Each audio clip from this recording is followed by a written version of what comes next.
So, what did you fall in love with the script that got you to this point? It was a text-based editing, being able to edit 60 minutes. And so being able to drag a recording into the script and be able to edit that transcript and edit the video as a result of editing that, it was just like one of those moments where your mind is blown and you realize you're never going to edit anything the same way again. And you wonder why everyone in the world isn't using this product. So, that love of podcasting got you to the script. You became a product manager for it, and now you're the CEO. What's different about being the CEO and owning the whole system versus that function of a product manager?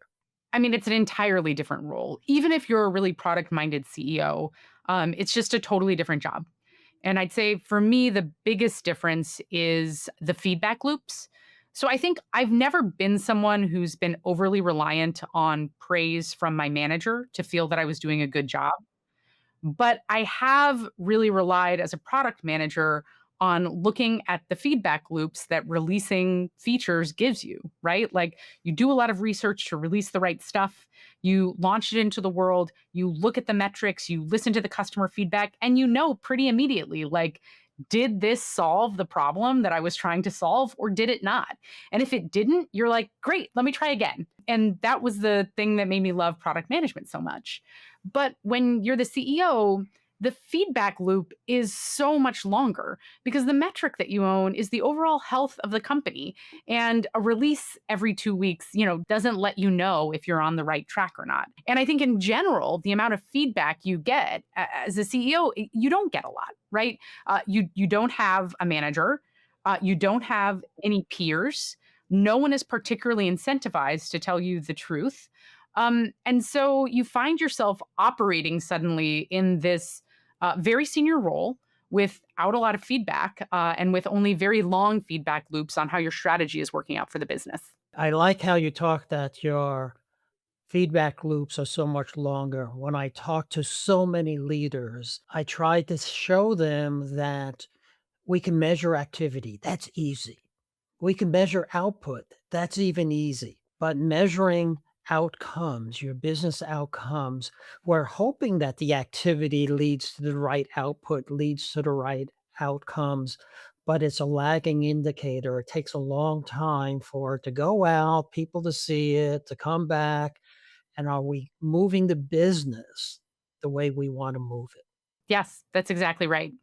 And I think that, you know, I don't have a perfect solution for this, but I've found that, in my transition, one of the things that I've started to do is listen to the customer and bring them in more than I ever have before because they are actually quite incentivized to tell me the truth.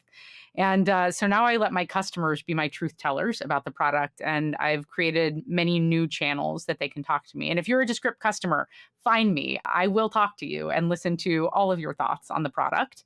And that's like a way that I can get kind of early noisy signal on if we're doing right, if we're making good decisions. Um, the other thing that I've done is obviously I've gotten a coach and I interviewed a lot of coaches. There are some that are more like touchy feely and really about the emotional game.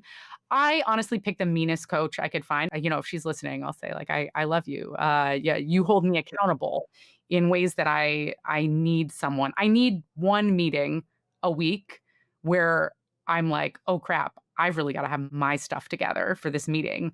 And that's how I feel about meeting with my coach. And it's good to have that in your life. So that's something I've sought out as well. But a lot of it is just like learning to have conviction, is trusting that, like, is accepting the fact that you aren't going to have the perfect feedback loops, at least like not in the short term, working to make sure you have the right long term feedback loops, but then really articulating what it is you have conviction about and going out and kind of professing that conviction in different spaces, hearing from other people how they're thinking about it and being willing to change, but then just kind of knowing like this is the bet that I'm going to take. And, you can't be the CEO if you're not willing to have conviction and take a long term bet and take that risk.